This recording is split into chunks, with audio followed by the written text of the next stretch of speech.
Fala galera, bom dia, boa tarde, boa noite. Alô você, bora começar o nosso estudo de funções administrativas de forma mais específica a organização. Bora, tamo junto, vamos lá, botar para destruir, botar para quebrar, detonar, qualquer palavra que você queira usar. Agora, bora, simbora. Vamos. Funções administrativas, organização, show de bola. Principais funções administrativas, nós temos quais funções administrativas? O planejamento, poxa, cadê minha canetinha? Vamos voltar. Vamos lá, nós temos o planejamento, nós temos a organização, nós temos a direção e nós temos o controle. São estas as 4 funções administrativas, as 4 funções do administrador. Você vai encontrar isso em provas com o nome de PODC, ciclo PODC. Aí você vai dizer, pode ser? Pode, por quê? Porque eu planejo, eu organizo, eu dirijo e eu controlo. Então pode ser, tamo de boa, tamo tranquilo, beleza?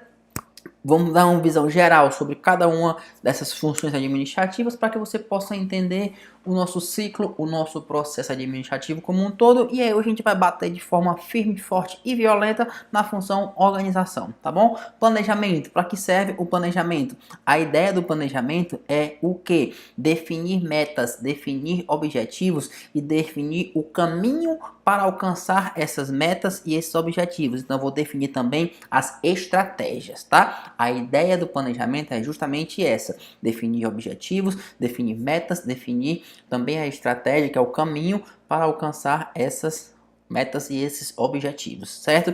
No planejamento é onde eu vou antecipar o futuro, é onde eu vou prever, é onde eu vou prevenir, é onde eu vou programar, onde eu vou buscar reduzir a incerteza.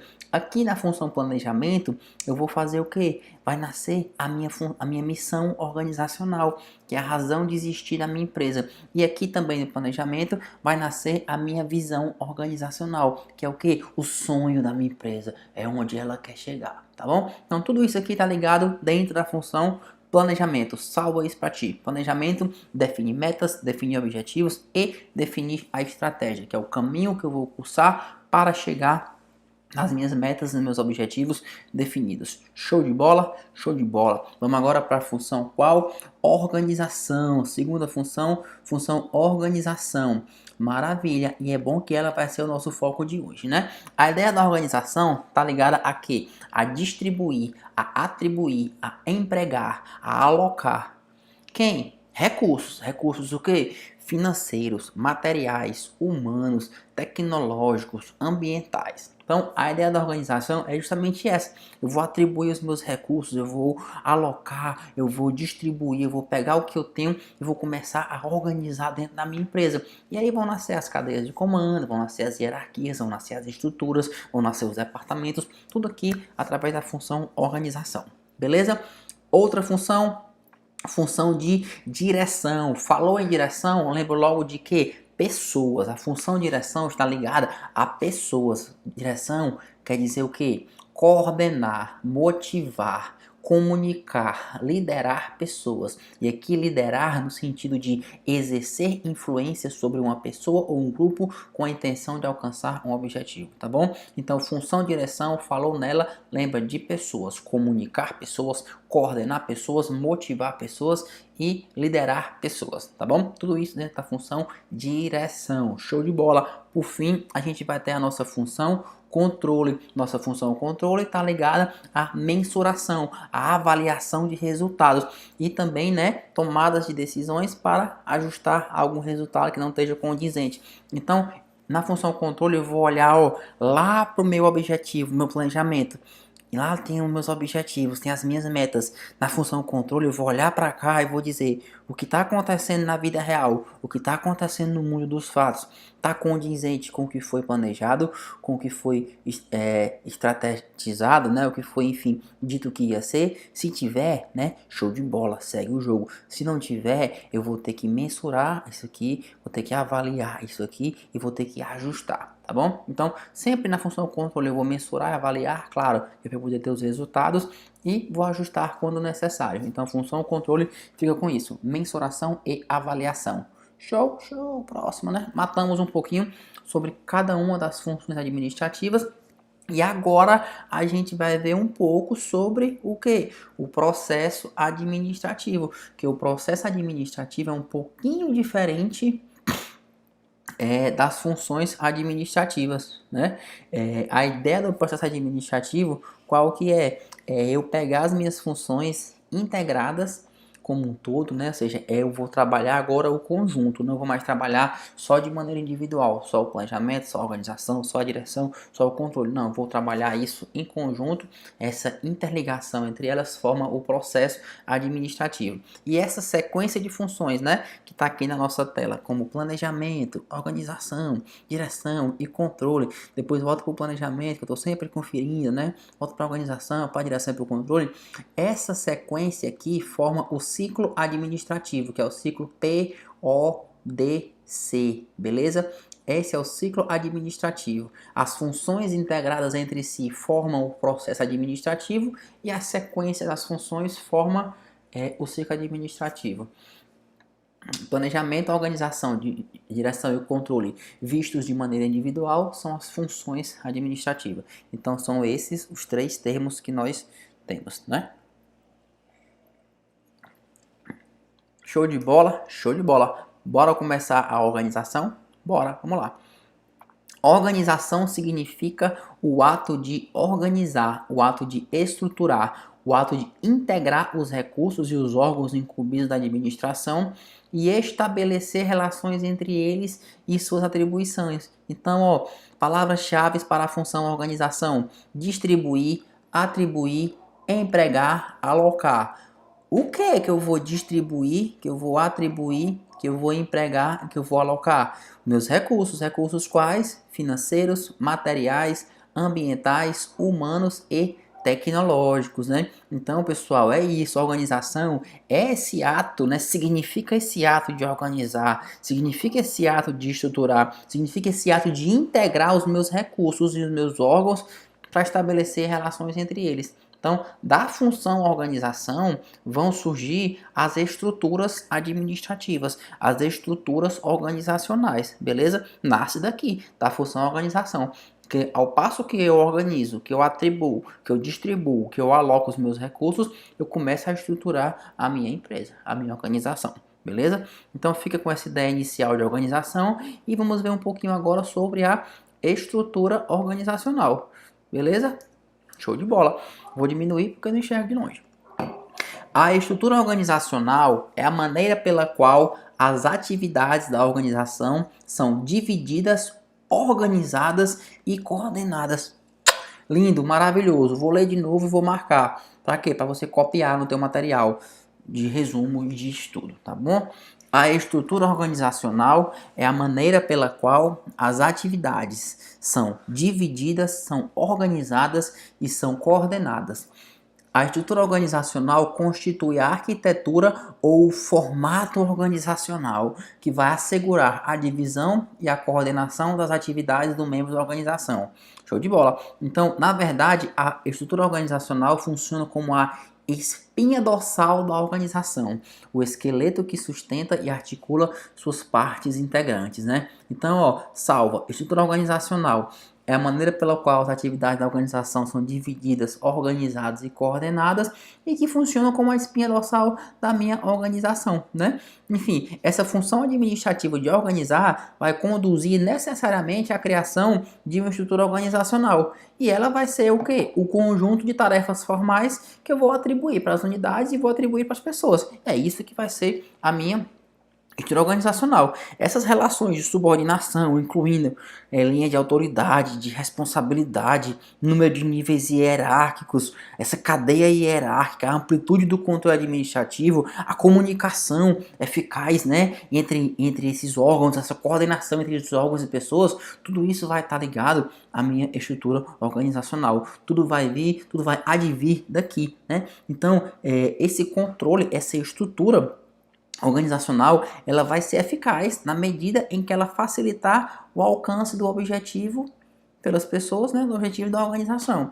Então, quanto melhor for a minha estrutura organizacional, quanto mais eficaz ela for, mais perto eu vou chegar dos meus objetivos organizacionais, tá bom? Mais pessoas vão conseguir se aproximar do alcance dos objetivos organizacionais, beleza? Enfim, da estrutura organizacional, o que eu quero te dizer é que daqui vão sair vários conceitos importantes e vários conceitos que são cobrados em provas de concurso, né? Você vê que tem hora que eu olho para cá, tem hora que eu olho para outra câmera. Eu gosto disso, de estar aqui, ó, e pensar assim, corta para 2, e aí eu olho para cá. Depois pensar, corta para 1, e aí eu olho para cá, né?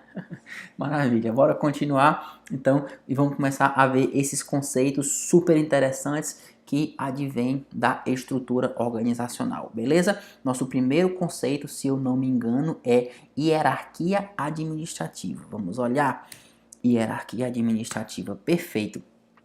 A função principal da hierarquia administrativa é assegurar que as pessoas executem suas tarefas e deveres de maneira eficiente e eficaz, né? Então, a hierarquia administrativa, ela vai buscar assegurar que as pessoas utilizem melhor os recursos que estão a seu dispor e mais atinjam objetivos organizacionais a utilizar de maneira eficiente esses recursos, né? Então, show de bola, é assegurar que as pessoas consigam trabalhar. A ideia da hierarquia é essa, né? Ela vai se referir, ó, tá vendo aqui no meu esquema, ao número de níveis de administração, né? Enfim, nível operacional, gerencial, às vezes eu posso descer um pouquinho mais aqui, estratégia. Enfim, o número de níveis de administração que uma organização vai adotar para realizar as tarefas, para poder alcançar seus objetivos. Então, se eu estiver uma estrutura muito alta, né?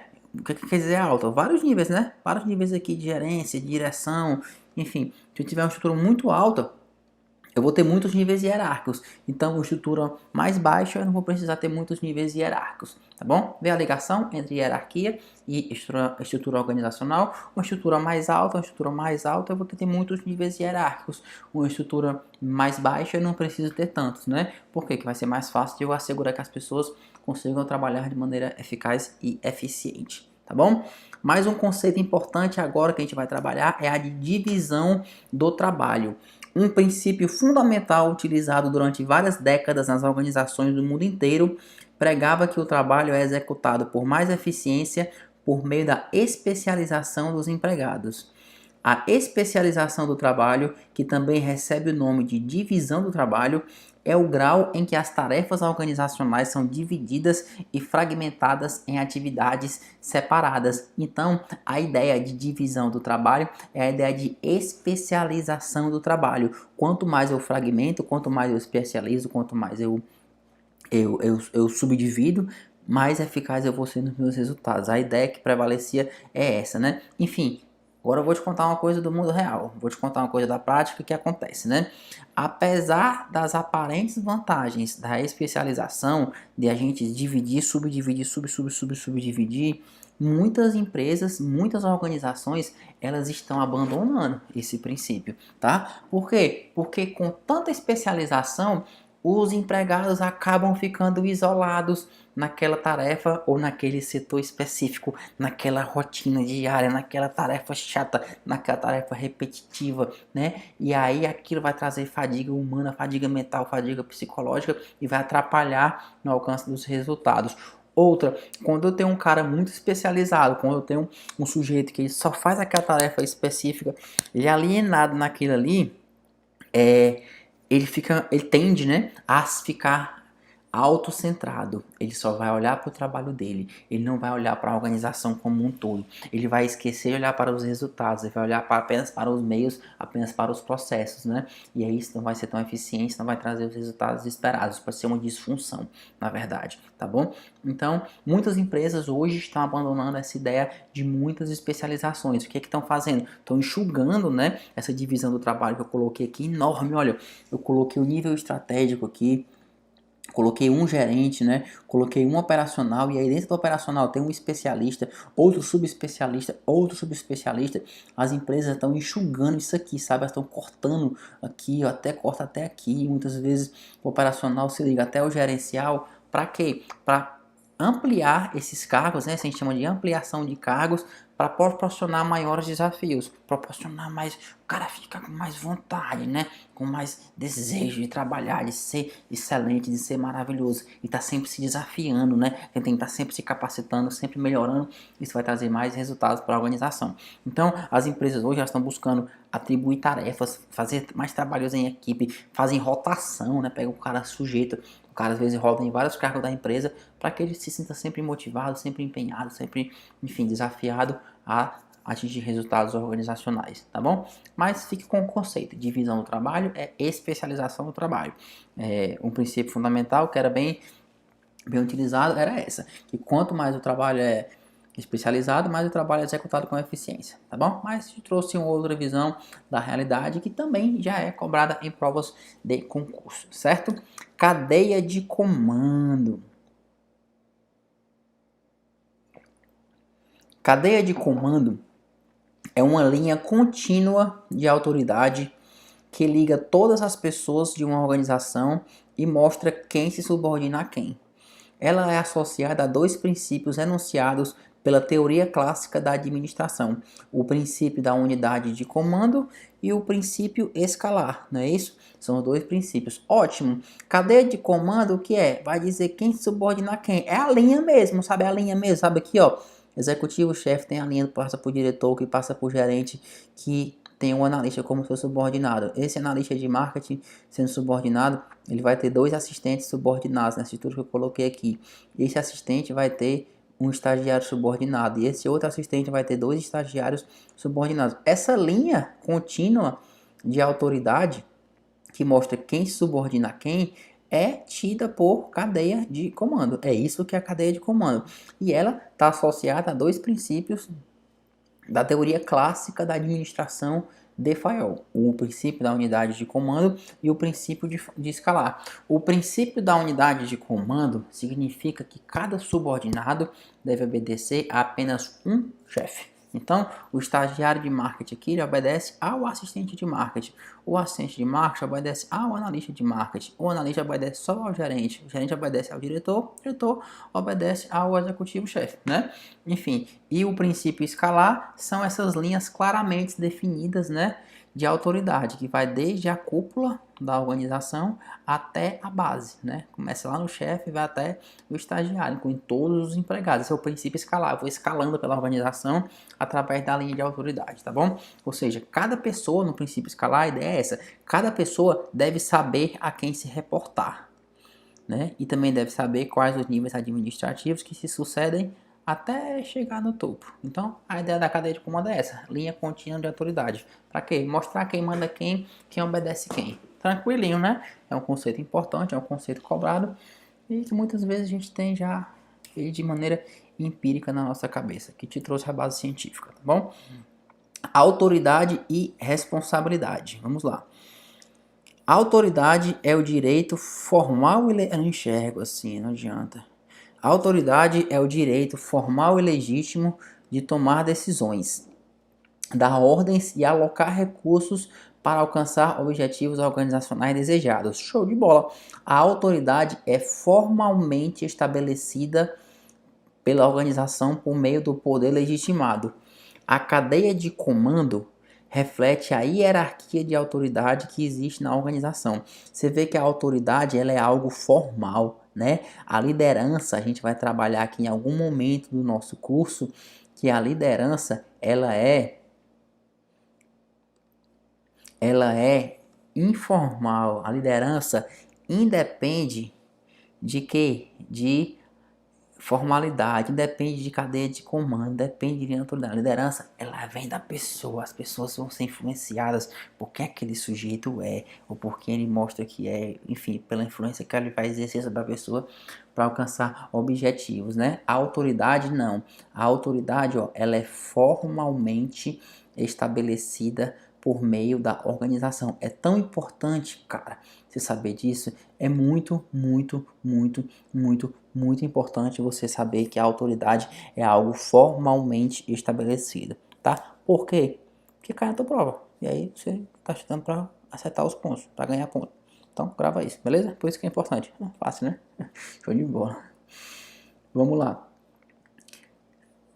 Então, a autoridade é o direito formal de tomar decisões e a cadeia de comando vai refletir a hierarquia de autoridade dentro da organização, né? A cadeia de comando já viu que aquela linha vai refletir a hierarquia, ou seja, quem manda em quem. Não sei se você reparou, nessa minha estrutura aqui, eu coloquei um aqui de lado, ó, um staff, né? A gente vai já ver, tá bom? Essa autoridade, como eu te falei, formal, que é tida, né, que é dada, né, ela é formalmente estabelecida pela organização, ela tem sido um pouco questionada na administração contemporânea. Por quê? Porque mais importante, né, do que a base hierárquica que vai me permitir dar ordens e alocar recursos é a liderança, né? É quem as pessoas escolhem seguir, é quem as pessoas escolhem se deixar influenciar, né? Enfim, o líder ele vai influenciar uma pessoa não pela sua posição hierárquica, não pela sua posição funcional. O líder, ele vai influenciar uma pessoa por quem ele é, pelas suas atitudes, pelas suas capacidades, pelas suas competências, pelos seus talentos, a depender do tipo de liderança que ele exerce, tá bom? Então, essa autoridade formal vem sendo um pouco questionada, vem sendo um pouco deixada muitas vezes de lado dentro de uma organização. Existe lá, mas olham mais para a liderança, olham mais para, enfim, para as características pessoais, tá bom? Falamos de autoridade, não falei de responsabilidade, né? Poxa, por que eu não falei de responsabilidade? Vamos lá. Responsabilidade vai ser o quê? O outro lado da moeda da autoridade. Se por um lado eu posso dar ordens, posso alocar recursos, enfim, posso mexer com as pessoas, posso mexer com os meus recursos, às vezes não só humanos, mas recursos financeiros, recursos tecnológicos, ambientais da minha empresa, do outro lado, eu tenho a responsabilidade de quê? De executar aquela tarefa que me foi atribuída. Eu tenho a responsabilidade de dar resultados. Então, quando eu recebo a autoridade para poder alocar pessoas, né, e dar ordens, tomar decisões, ao mesmo tempo eu recebo a responsabilidade de executar aquela tarefa. Não é mais uma opção minha, é uma responsabilidade, né? Enfim, os administradores, né, eles vão receber, aqui por exemplo, no nível gerencial, eles vão receber responsabilidades de acordo com a sua autoridade, ou seja, ele vai ter uma autoridade compatível com a responsabilidade e uma responsabilidade compatível com a sua autoridade, não só do nível gerencial, tá? Todos os administradores que tiverem algum tipo de autoridade, eles vão receber responsabilidades compatíveis com aquilo, tá bom? Enfim, aqui eu coloquei ainda, aproveitando essa estrutura organizacional, e estamos falando de autoridade, para a gente falar sobre autoridade de staff, tá? É que essa autoridade que a gente está tratando agora, que a gente tratou até agora, né, do nível estratégico, gerencial, do operacional, das pessoas que fazem parte da linha formal, da cadeia formal da organização, essas são as pessoas que estão responsáveis pela missão da organização, né, pela razão de ser daquela empresa. Essas possuem autoridade chamada autoridade de linha, tá? Por quê? Porque tem a linha de comando entre elas aqui, e aí um vai ter autoridade sobre o outro, responsabilidade, vai ter hierarquia, né? Quem subordina quem, tal. Ou seja, a galera de linha, a galera que faz parte daquela empresa, a galera do operacional, do gerencial, ou do institucional, ela é responsável pelo cumprimento dos objetivos daquela empresa, os objetivos principais. Não tem para onde correr, tá bom? E o órgão de staff, eu vou limpar aqui a tela porque ficou poluído. E o órgão de staff, né, que é esse aqui que está de lado, você vê que ninguém se subordina a ele, né, e ele basicamente não se subordina a ninguém, tá aqui como uma derivação lateral aqui do nível estratégico, né? O órgão de staff ele tem a função de quê? De apoiar os órgãos de linha. Então a autoridade de staff está lá para complementar, está lá para apoiar a autoridade de linha. Para quê? Para que essa galera trabalhe melhor, entendeu? O nível gerencial ele não é subordinado ao staff, né? O nível operacional não é subordinado ao staff. A autoridade de staff é uma autoridade de fora, sabe? Ele é o responsável por uma assessoria, por uma comunicação, por uma consultoria, assessoria ou consultoria, dependendo do staff, enfim, interna da organização. Não tem essa subordinação direta. Ele vai prestar consultoria, vai prestar assessoria dentro daquela organização, mas ele tem uma autoridade meio que paralela, sabe, por fora. Ele não é responsável por cumprir os objetivos principais daquela organização. Não, senhor. Quem é responsável é o quê? É o gerencial, é o operacional, é o estratégico, né? O nível de staff ele é responsável por complementar, por apoiar, certo? Esses órgãos de linha. Então, nós temos a autoridade de linha e a autoridade de staff. Espero que você tenha entendido bem o que é um órgão de staff, o que é um departamento de staff e como funciona a autoridade dele. Não tenho como te dizer isso com outras palavras. Tenho, depois me manda mensagem que eu te digo. Mas ficou bem fácil, né? Vamos lá. Amplitude administrativa. Vamos lá. Show de bola. Vou tomar uma aguinha porque a voz do Pepinho tá cansando, né? Amplitude administrativa. A amplitude administrativa ou amplitude de controle significa o número de empregados que se devem reportar a um administrador, ou seja, o quanto um administrador deve monitorar estreitamente seus funcionários. O que é que isso quer dizer? Que quanto maior a minha amplitude de controle, maior é o número de subordinados para cada administrador, né? E vice-versa. Enfim, é só isso. Amplitude de controle é só isso. A administrativa é só isso. É o número de empregados que se subordinam, que se devem reportar a um administrador. Então, quanto maior for a minha amplitude de controle, maior é a quantidade de funcionários subordinados a aquele administrador. E aqui eu vou ficar pertinho de ti, porque eu quero te dar uma dicasinha diferente, tá bom? Vamos lá. Ó, essa estrutura baixa que eu trouxe aqui, tá vendo que é uma estrutura bem baixinha, né? Eu tenho só um administrador e tenho aqui 1, 2, 3, 4, 5 empregados, né? Então, essa estrutura achatada, normalmente ela tem uma amplitude ampla, né? Ou seja, tem uma amplitude bem ampla. Você vê que tem 5 pessoas reportando a só um administrador. Isso produz uma piramidezinha, né? Bem achatadinha, né? Minha pirâmide tá vendo que ela tá assim, ó. Se eu fosse passar um traço aqui na minha pirâmide, ó. Olha como ela tá achatada, né? Bem achatada a minha pirâmide, tá vendo por quê? Porque eu vou ter uma amplitude geral bem ampla, eu vou ter uma amplitude dispersada, eu vou ter poucos níveis hierárquicos, no meu caso aqui só um, eu vou ter um formato horizontalizado, tá? Então aprende isso, estrutura achatada, formato horizontalizado, é amplitude ampla, tá bom? Eu posso ter o contrário, eu posso ter uma estrutura, ó, alta, vou voltar aqui algum slide, a gente tem uma estrutura alta, que já é mais alta, essa aqui, ó, é uma estrutura bem alta, né? Uma estrutura alta, eu vou ter uma amplitude estreita, você tá vendo que essa aqui só se subordina? Deixa eu aumentar. Uma estrutura alta como essa aqui, eu vou ter uma amplitude bem estreita, né? Bem pequena. E eu vou ter muitos níveis hierárquicos, porque tá vendo que cada um aqui basicamente se reporta só a um, só a um, só a um, então a amplitude é bem pouquinha. Então é meio que o contrário, né? Estrutura alta, amplitude baixa. Estrutura baixa, triângulo achatada, amplitude alta, né? Então, esse formato verticalizado de estrutura alta me permite ter uma amplitude administrativa baixa. Esse formato horizontalizado e achatado, eu tenho uma amplitude administrativa alta. Por quê? Porque a amplitude, como a gente já sabe, é o número de pessoas que se subordinam a um administrador, beleza? Vamos voltar lá para o nosso slide de amplitude. Tá bom? Tranquilinho, né? Show de bola. Maravilha, vamos avançar nos nossos estudos.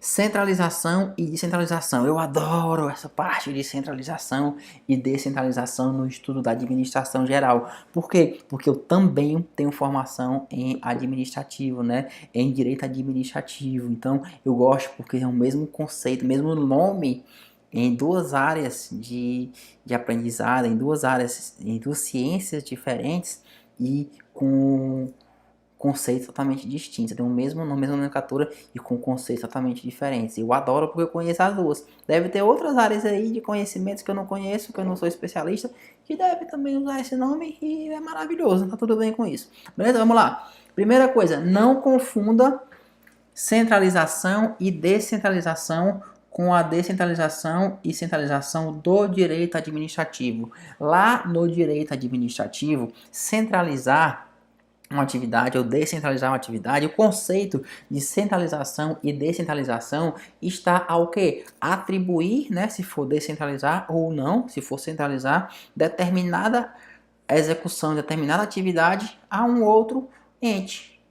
da administração indireta. É isso, eu pegar a execução de atividade e tirar da mim, né? Eu vou atribuir, faz isso aí, né? Eu vou só te controlar, só te monitorar, enfim.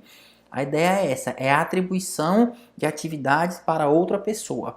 É isso que é centralizar e descentralizar lá no direito administrativo. Aqui na administração geral, não. Centralização e descentralização está relacionada com a tomada de decisão, de forma mais específica, com a posição da tomada de decisão dentro da hierarquia administrativa. Então, eu vou ter uma empresa, uma organização, uma instituição, uma corporação centralizada quando eu tenho a tomada de decisão, ó, lá no topo da minha hierarquia. Digamos que eu tenho aqui o meu triangulinho, né? A minha hierarquia administrativa aqui, certo? A minha pirâmide administrativa, e eu tenho a tomada de decisões, ó, lá em cima, certo? No topo. Eu tenho a tomada de decisão na mão de uma pessoa ou na mão de poucos, certo? Só aqui em cima. E aí eu vou dizer que essa minha empresa ela é centralizada. Por quê? Porque a tomada de decisão está localizada, encontra-se no topo da organização, na mão de um ou na mão de poucos, tá bom? O contrário é a descentralização, né? Quando eu pego essa tomada de decisão e distribuo e desço ela pelos meus níveis hierárquicos, permitindo que eles tenham mais autonomia, eu estou descentralizando, estou espalhando a tomada de decisão pela minha organização, tá bom? E aí você vai me perguntar, qual que é melhor, né? Qual que é melhor para minha organização? Ela ser centralizada ou ela ser descentralizada? O que que tem mais resultados? O que que, enfim, me faz melhor? Tá tão gelado aqui. O que que é melhor para minha empresa? Em termos de estratégia, em termos de alcance de objetivos, centralização ou descentralização? Nenhum é melhor, qualquer um é melhor ou todos são melhores, né? O que isso quer dizer? Que vai depender da sua organização, do ambiente em que ela está localizada, da sua estratégia de atuação, do seu posicionamento de mercado, do seu ambiente externo, dos seus objetivos, enfim. E aí, dependendo do que você quer alcançar, ou do que você quer fazer, ou do que você quer ser, em determinado momento, você opta por centralizar a tomada de decisões ou por descentralizar, tá bom? Isso vai muito na prática, muito no dia a dia. A centralização tem vantagens e desvantagens. A descentralização tem vantagens e desvantagens. Você, como administrador, no momento que estiver preparando o planejamento estratégico, vai tomar essa decisão de o quê? Centralizar ou não a tomada de decisões na tua organização, tá bom? Vamos ver as vantagens da centralização e as desvantagens e também as vantagens e desvantagens da descentralização, certo? Vantagem da centralização, decisões consistentes, né? Claro, quem está tomando a decisão é quem está mais próximo do meu planejamento estratégico. Então ele vai decidir muito de acordo com o que a empresa quer alcançar. E uniformidade. Quem está tomando a decisão é a mesma pessoa ou poucas pessoas. Faz parte do mesmo grupo fechado. Então as decisões tendem a ser mais uniformes e trazer mais segurança para a minha organização. Desvantagem, as decisões são longe. O que é que isso quer dizer? A decisão ser longe quer dizer que o administrador que está mais perto do fato está longe de quem está tomando a decisão. Então, isso é uma desvantagem porque eu vou perder muitas vezes timing nessa comunicação e muitas vezes o administrador do topo não está tão consciente ou não tem uma noção real do que está acontecendo lá do administrador que tem que tomar aquela decisão que está mais perto do fato. Isso é uma desvantagem, tá bom? É uma desvantagem competitiva. E frustração, né? Por quê? Porque o meu colaborador que está lá embaixo, tudo que chega ele tem que perguntar para alguém. Tudo que chega ele tem que passar para alguém. Então, toda decisão ele tem que perguntar para o chefe, que pergunta para o chefe, que pergunta para o chefe, que pergunta para o chefe. Frustra. Quanto mais capacitado esse cara for, mais frustrado ele vai ficar. Tá bom? Então, frustração é algo muito comum em empresas que centralizam a tomada de decisão. Beleza? Vantagens da descentralização. As decisões são mais rápidas. Por quê? Porque o administrador que está mais perto do fato é o mesmo que vai tomar a decisão. Então chegou nele, ele pá, não quebra-cabeça, vai lá e faz. Né? E gera envolvimento. É mais fácil do meu administrador, do meu funcionário, do meu cara que está lá mais perto do fato, se envolver com a atividade. Por quê? Porque tudo é ele que resolve. Então ele se empolga, ele se motiva, ele se... Né? Vibra, ele veste a camisa, por quê? Porque ele tem poder de decisão, né? É muito bom isso, tem aquela autoridade, eu posso resolver isso aqui eu mesmo, mesmo sendo de um nível operacional, no nível institucional mais baixo. Então, tranquilo, são vantagens da descentralização. Desvantagens da descentralização, maior custo. Por quê? Porque o meu cara que está lá embaixo, se eu estou dando o poder para ele de tomar decisões, eu espero que ele tome decisões compatíveis com os meus objetivos organizacionais lá do topo. Então, esse cara tem que ser treinado, esse cara tem que ser capacitado, esse cara tem que investir nele, ou ele vai ter que investir nele em termos de capacitação profissional, né? Ele vai ter que ser um funcionário mais bem preparado para aquela cargo dele. Ele vai ter que ser um cara como ele vai tomar decisões, é importante que ele tenha um preparo para que ele não tome decisões erradas ou incompatíveis com os objetivos da organização. E quanto mais bem preparado o funcionário é, mais caro ele cobra. Então, o maior custo vem do funcionário em si, como também nos programas de treinamento, desenvolvimento, capacitação do meu colaborador, tá bom? E a desvantagem da descentralização é a falta de padrão. Imagina aqui no cantinho, ó, eu tenho um setor, 2 setores, 3 setores, 4 setores, 5 setores, 6 setores, 7 setores, tenho 8 setores no nível, sei lá, operacional da minha empresa, certo? Aqui as decisões são tomadas com um foco, aqui com outro foco, aqui com outro foco, aqui com outro foco, aqui com outro foco, aqui com outro foco, aqui com outro e aqui com outro. Então eu não tenho um padrão muitas vezes a ser seguido na tomada de decisões da minha organização. Eu sei que todas elas vão olhar para o todo, vão procurar se buscar, vão procurar olhar, ter essa visão da integralidade da organização. Mas quanto maior for a especialização, mas eu vou tender a olhar para mim mesmo, ser autofocado e autocentralizado. Então, eu vou perder padrão, tá bom? Outra forma de se ver essa perda de padrão é dentro do próprio setor. Digamos que eu tenho 2, 3 setores na minha empresa. Só que esse meu setor aqui específico, por exemplo, o setor de contas a pagar, ele tem uma rotatividade muito alta. A rotatividade é isso aqui, ó. Entra uma pessoa e sai outra, entra um, sai outro, né? Tá sempre trocando de funcionários. Então, como eu tenho rotatividade muito alta, muitas vezes eu não consigo manter o padrão na tomada de decisões, porque tá sempre trocando de gente, tá sempre os funcionários saindo, entrando outro, entrando gente, saindo outro. Não consigo manter um padrão de qualidade bom na tomada de decisões, tá bom? Então, essa é uma outra vantagem sobre das descentralização na tomada de decisão das organizações, beleza? Bora pra frente que atrás vem gente. Departamentalização, show de bola. O departamento é uma unidade de trabalho que concentra um conjunto de tarefas. Olha que lindo, né?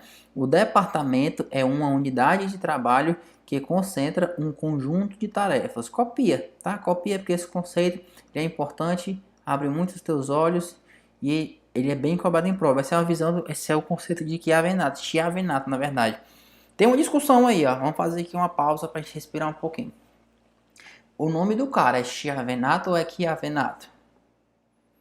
Vou te dizer a experiência que eu tenho, tá bom?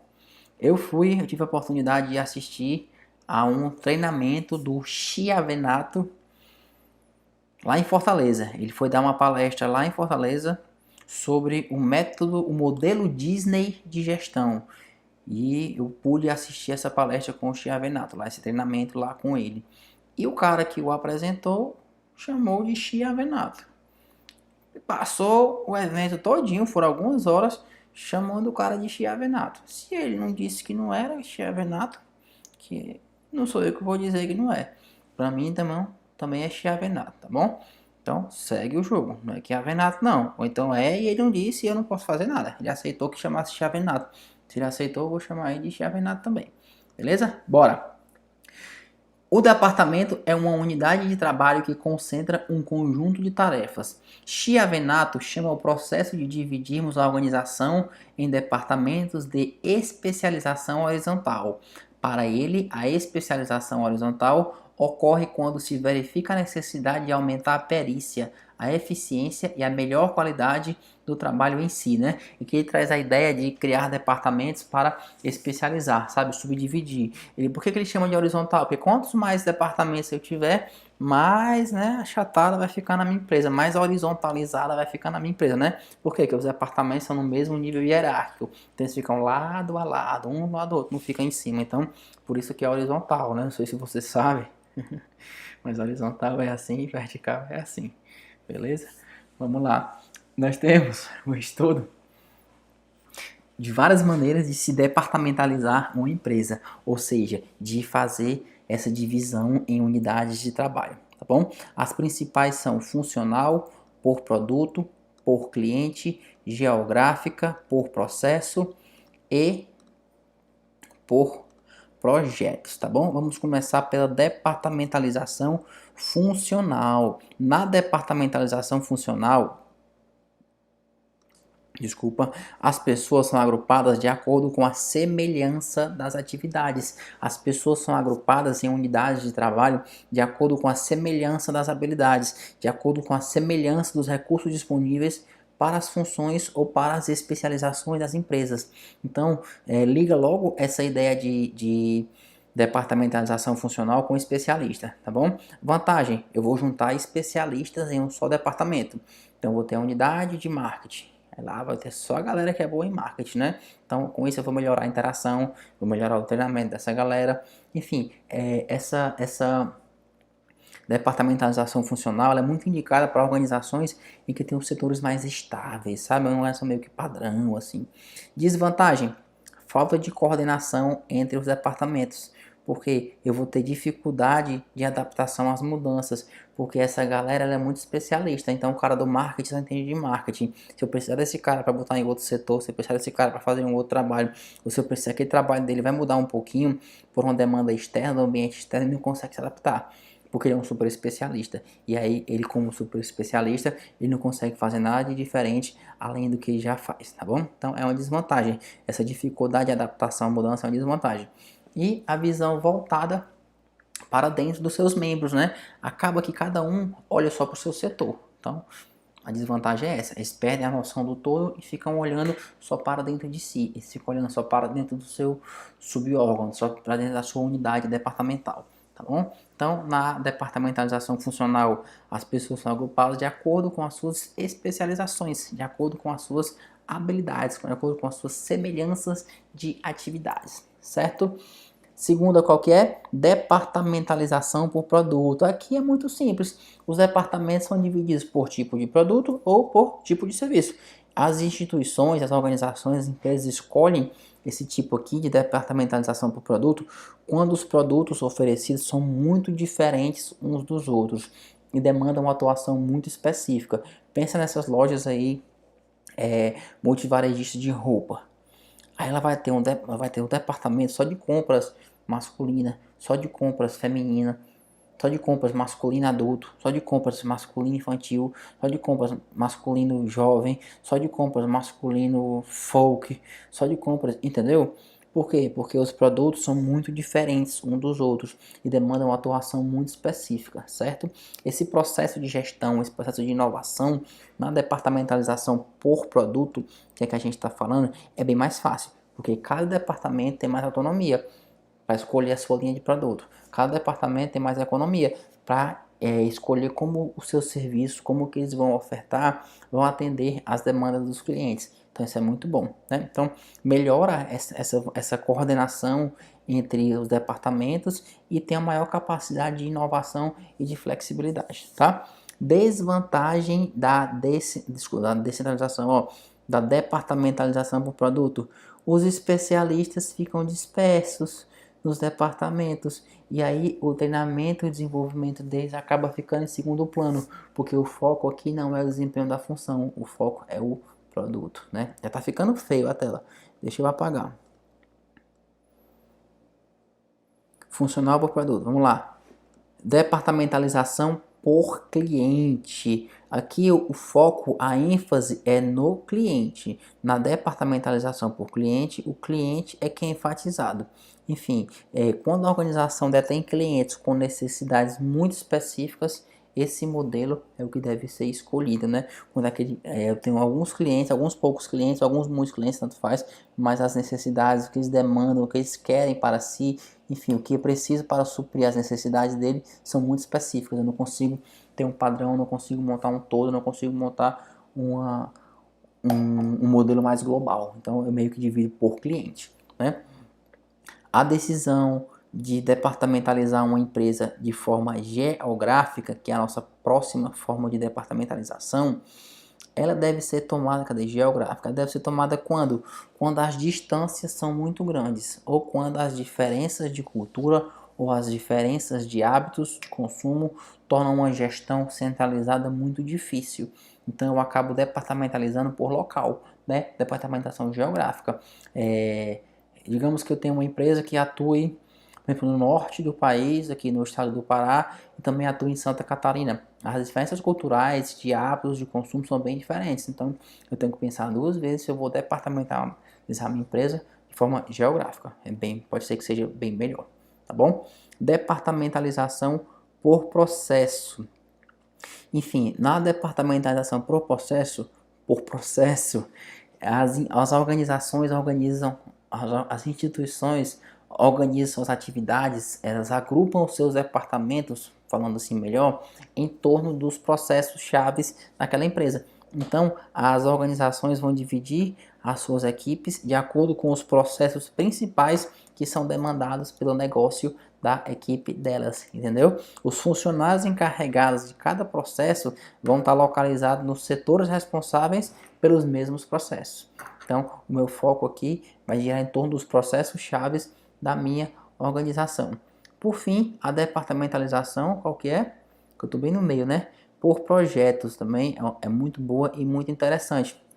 Ela deve ser feita por empresas que focam as suas atividades em alguns projetos de longo prazo e de grande porte, né? Enfim, não deixa de ser a departamentalização por processos um tipo de departamentalização temporário, porque por projetos temporário, porque cada projeto tem um prazo para ser finalizado, né? A concepção de projeto é justamente essa, vai ter um fim, vai ter um prazo para ser finalizado. Então esse fato acaba gerando muitas vezes um temor na equipe que está naquele projeto específico, não sabe como é que vai ficar o emprego dela, por exemplo, quando aquele projeto for encerrado. Então, na departamentalização por projeto é justamente isso. Eu tenho um projeto, eu quero implementar na minha empresa, por exemplo, um sistema de venda direta, como se vende em revistinha, né? Venda direta porta a porta, revistinha. Então esse é um projeto. E aí eu vou alocar meus funcionários, vou alocar meus especialistas naquele projeto de forma específica. Aquele projeto tem uma data para acabar e acaba sendo meio que temporário esse trabalho deles. Então, as pessoas podem ter insegurança, porque elas pensam, e aí, o que vai ser de mim? Né? Quando acabar esse projeto, eu vou continuar na empresa, eu vou ser alocado em outro projeto, eu vou sair. Né? Então, tem toda essa visão aí da departamentalização por projetos, beleza? Próximo slide, desenho estrutural das organizações. As estruturas organizacionais e a departamentalização descrevem os grupos de indivíduos de acordo com a sua posição na instituição, de acordo com as linhas de comunicação e com as cadeias de comando, além de utilizar-se das diversas ligações entre chefes e subordinados, tendo em vista sempre a melhor coordenação das atividades. Show de bola! Assim, o desenho estrutural é o resultado de várias decisões a respeito dos aspectos de autoridade, da comunicação interna e da departamentalização da organização. O que eu estou querendo falar com isso? Eu estou querendo dizer tudo que a gente viu até agora, hierarquia, cadeia de comando, autoridade, departamentalização, enfim, tudo que a gente viu aqui, essas decisões de como vai ser cada uma dessas coisas, né? Como é que eu vou hierarquizar a minha empresa? Como é que eu vou definir a cadeia de comando? Como é que eu vou atribuir autoridade? Como é que eu vou atribuir responsabilidade? Como é que vai ser a tomada de decisão? Como é que eu vou departamentalizar a minha organização? Tudo isso vai desembocar, tudo isso vai gerar o quê? Uma estrutura, um desenho estrutural. Aqui a gente vai estudar a estrutura em si, como é que vai se dar, né, sei lá, o organograma daquela empresa, a estrutura mesmo da empresa, tá bom? As principais estruturas da organização, que, enfim, que vai ser esse desenho estrutural da organização são a linear, a funcional, a matricial, e o que eu estou no meio, mas eu sei de cabeça, é a em rede. Tá bom? Enfim, a estrutura linear, vamos começar por ela, certo? Vamos começar por ela. A estrutura linear, ela é baseada nas organizações militares antigas, certo? E tem como principal pressuposto, tem como principal característica a unidade de comando. Lembra que a gente falou unidade de comando? Hoje, unidade de comando, o que é? Cada pessoa obedece apenas a um chefe. Eu não tenho 2, 3, 4, 5 chefes, tenho apenas um chefe, né? Ou seja, nessa estrutura, a autoridade está localizada em torno de um chefe. Essa é a estrutura linear. essa autoridade, por ela estar localizada em torno de um chefe, ela raramente vai ser delegada e cada nível hierárquico, né, vai controlar o de baixo, ó, rigorosamente, vai ser bem rígido esse controle com o nível de baixo. Enfim, vai ter dificuldade no meu fluxo de comunicação, porque os órgãos vão trocar muita informação, né, estão muito obedecem um ao outro, então se eu quero me comunicar, eu vou desenhar aqui na tela. Se eu tenho, por exemplo, por exemplo, um órgão aqui, estrutura organizacional, né? Tem um órgão aqui, aí tem o outro aqui, aí os subordinados, né? Um aqui, um aqui, um aqui, outro aqui, tá? Imagine que são quadradinhos de subordinação, tá bom? Aqui tem as linhas de comando no meio e tal. A estrutura linear, ela vai me dar muita dificuldade no meu fluxo de comunicação. Por quê? Porque os meus órgãos vão ter dificuldade de se comunicar. Imagina que esse meu órgão bem aqui, né?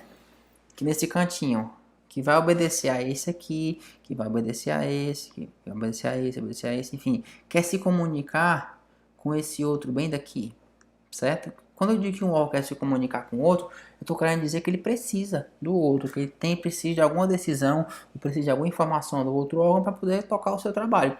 Ele não pode, na estrutura linear, mandar um bilhete. Ei, cara, vem aqui, me ajuda. Não, ele tem que seguir essa autoridade da unidade de comando, tem que subir para o chefe, certo? E esse chefe, por sua vez, não vai poder se comunicar com outro chefe. Ele vai ter que subir a comunicação para esse chefe daqui, e esse chefe daqui, ó, é quem vai descer para esse outro aqui, que por fim vai chegar a mensagem para cá. Olha o quanto demorou, às vezes, né? Dias, às vezes semanas. Muitas vezes a decisão nem é mais importante, isso é uma desvantagem competitiva, né? Enfim, a ideia do rigor, da unidade de comando, né? Então, para que um órgão se comunique com o outro, tem que enviar informação através do seu superior até chegar no superior comum e descendo de novo a informação. Claro, o que é que isso traz? A organização não é flexível, tá? Então, essa estrutura linear, ela é melhor tida, né? A estrutura linear, ela é melhor tida em ambientes mais estáveis. Quando eu tenho um ambiente bem estável, em que minha organização vai poder trabalhar bem, já se sabe o que se espera, o que sabe o que não se espera, sabe como é que se define a linha de comando, enfim. Em um ambiente externo que não exija muita flexibilidade, que não exija muita mudança na minha organização. Por quê? Porque ela não vai acompanhar. Né? Porque tudo que tem que subir, depois descer de novo, demora, perde tempo, enfim. Tem o local próprio para ela, certo? Estrutura funcional. Aqui a gente está baseado no conceito de especialização. E a aplicação da estrutura funcional é muito intuitiva. Por quê? Porque eu vou dividir, eu vou fazer o meu desenho estrutural de acordo com as tarefas. Então, de acordo com as funções da minha organização. Então, eu vou ter o quê? Eu vou ter o setor de marketing, eu vou ter finanças, eu vou ter recursos humanos, vou ter contas a pagar, contas a perceber, vou ter o pessoal, vou ter o financeiro, vou ter o comercial, vou ter o TI, entendeu? De acordo com a especialização do meu funcionário, de acordo com a função dentro daquela organização, tá bom? Modelo estrutural, estrutura matricial, matricial. Na estrutura matricial, eu vou ter um modelo híbrido, que eu vou ter duas estruturas organizacionais que formam o desenho estrutural dentro de um só. Normalmente, eu vou ter o que? Uma funcional, certo? Com meus especialistas, e outra por projetos, né? Outra temporária, focada em projetos. Então, os profissionais normalmente estão alocados em um departamento e aí quando tem um projeto eles vão para lá. Então, digamos que eu sou analista de marketing. Aí eu estou aqui no meu setor de marketing, né? Bem aqui alocadinho no meu setor. Surgiu o projeto, vamos pegar o projeto passado de implementar venda direta na minha organização. Aí, ó, eu vou lá para aquele projeto, sou deslocado para lá e continuo e vou fazer o meu trabalho de marketing lá dentro daquele projeto, né? Só que o que vai acontecer? Eu vou continuar vinculado ao meu setor de marketing. Então, eu vou perder a ideia da unidade de comando. Por quê? Porque eu vou obedecer ao meu gerente de projeto e vou continuar obedecendo ao meu gerente de marketing. Aí eu posso ter ordens diferentes, posso ter ordens distintas, pode me causar confusão no meu trabalho. Eu vou obedecer a qual chefe, já que eu não tenho mais unidade de comando, né? Enfim, tem essa pequena desvantagem, mas é uma estrutura muito boa. Essa matriz Chandler, ela é muito utilizada em organizações mais dinâmicas hoje em dia. Por quê? Porque eu tenho facilidade de alocar pessoas diferentes em cantos diferentes, né? E mais, por um período de tempo temporário. Vou te contar uma experiência minha pessoal. Eu trabalhava em uma empresa lá em Fortaleza, no setor de marketing, certo? E aí eu me envolvi em alguns projetos dentro da empresa. Eu me envolvi no projeto de e-commerce. Então eu continuava executando meu trabalho lá no setor de marketing, com minhas responsabilidades, com minha autoridade normal, mas eu também estava dentro de um projeto temporário de desenvolver o projeto do e-commerce. Então, aqui eu também tinha todo o meu sistema de gestão, com pessoas acima e abaixo de mim, eu continuava respondendo também ao meu chefe daqui, né? Então, ó, estava temporário. Depois que finalizou o projeto do e-commerce, eu voltei e fiquei só no meu setor de marketing. A gente foi e começou outro projeto. Lá era assim, eu estava sempre participando de vários projetos, pela minha maneira de gostar de trabalhar, eu sempre gostei de fazer mais do que só o meu setor. Então, isso é muito bom. Por quê? Porque enquanto eu estava aqui, envolvido com esse projeto, o meu fluxo de comunicação com os outros funcionários era muito bom. Eu tinha contato com pessoas que eu não teria normalmente que eu tivesse só no meu setor de marketing, né? Eu tinha mais contato com o cara da TI, eu tinha mais contato com o setor de compras, eu tinha um contato bem maior com o pessoal de estoque, eu tinha contato com o meu gestor financeiro bem maior. Por quê? Porque eu tava lá, ó, misturado com vários órgãos da organização. Vinha a galera de várias partes da organização e se juntavam ali. A gente conseguia conversar, né? Isso era bom, a gente tinha mais flexibilidade, a gente conseguia se adaptar a ambientes. E essa comunicação, essa troca de informações, claro que repercutia no meu setor principal, original, né? Meu setor fixo de marketing, tá bom? Então, era uma melhor utilização dos recursos, era uma melhor utilização das pessoas, né? E não precisava contratar um especialista de marketing para fazer aquele projeto lá do e-commerce. Não, pô, pega o Felipe lá que tá aqui e aí, para lá. Dependendo da época do ano, eu estava até ocioso, né? Enfim, dependendo de término de alguma atividade no setor de marketing, eu estava até um pouco mais ocioso. Então, eles aproveitavam melhor aquele recurso. Eu estava um pouco mais ocioso, mas eu recebia o mesmo salário. Mas então, o que é que eles falavam? Pô, Felipe, a gente vai te pagar um adicional aqui, dependendo do projeto, mas tu vem para cá, né? A gente vai aproveitar melhor esse recurso, não vai ficar aí parado, vai se envolver mais com a empresa, com os objetivos institucionais como um todo. Então isso é muito bom, a estrutura matricial é muito boa, tá? Salva com essa informação.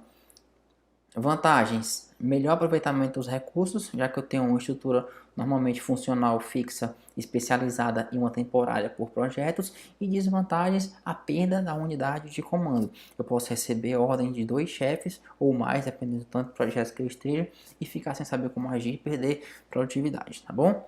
Por fim, a gente tem a estrutura em rede. Eu vou sair do meio aqui, eu não gosto de ficar falando enquanto eu estou falando em coisa específica no meio do nome, mesmo que seja só o nome, né? A ideia da estrutura em rede, qual que é?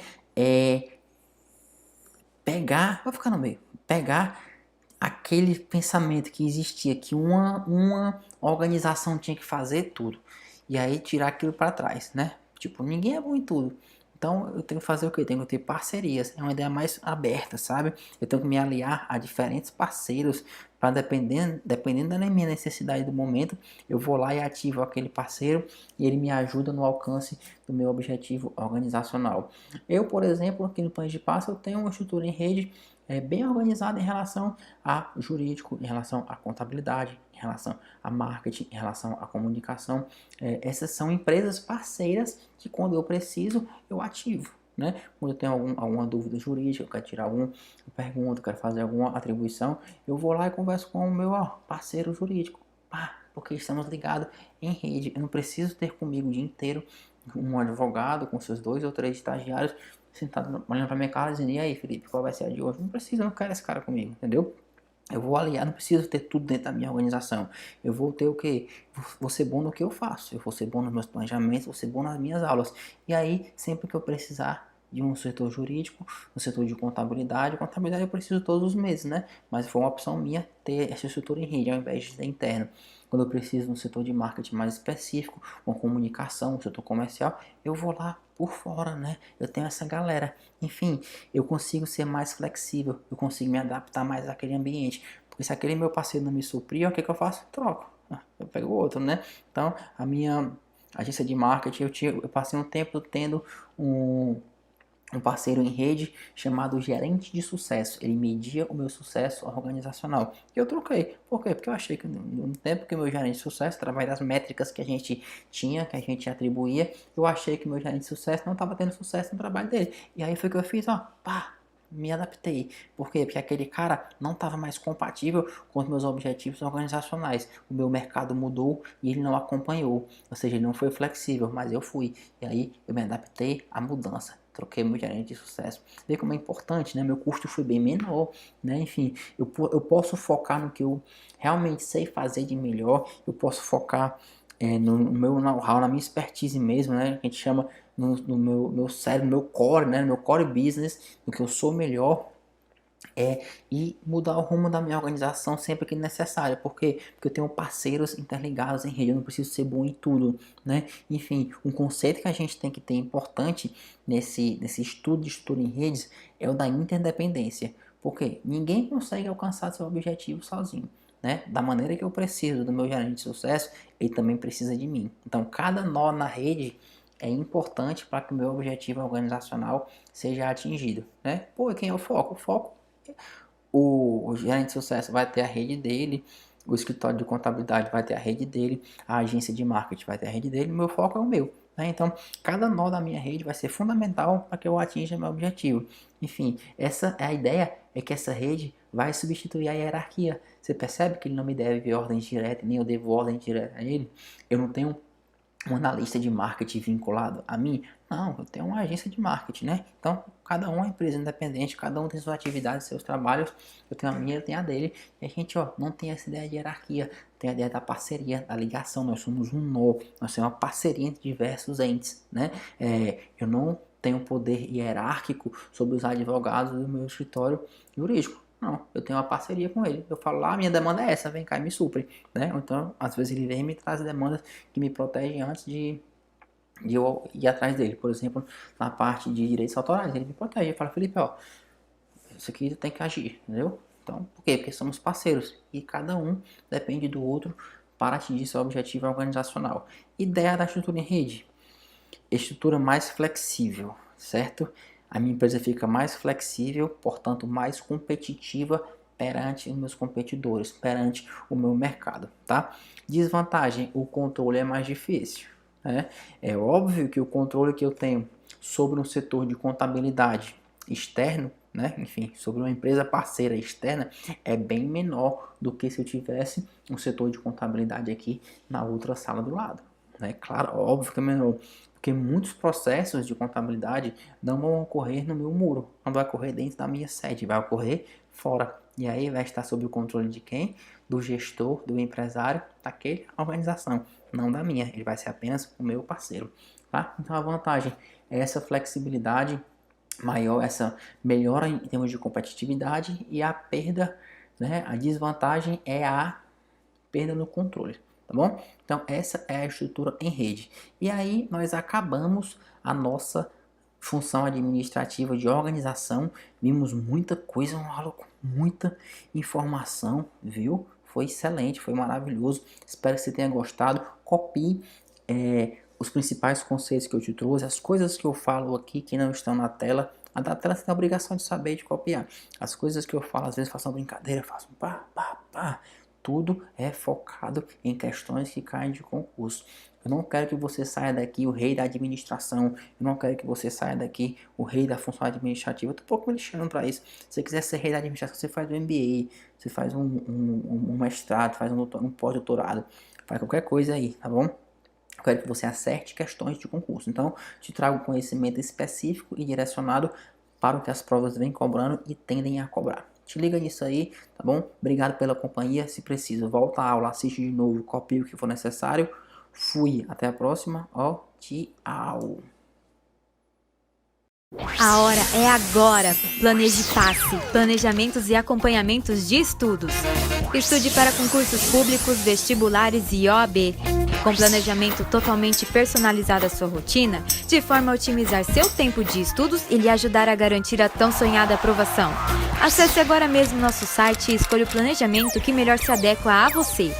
Após sua compra e envio das respostas do teste de nível, em até 48 horas úteis você recebe seu cronograma focado em seus estudos e objetivos. E tem mais!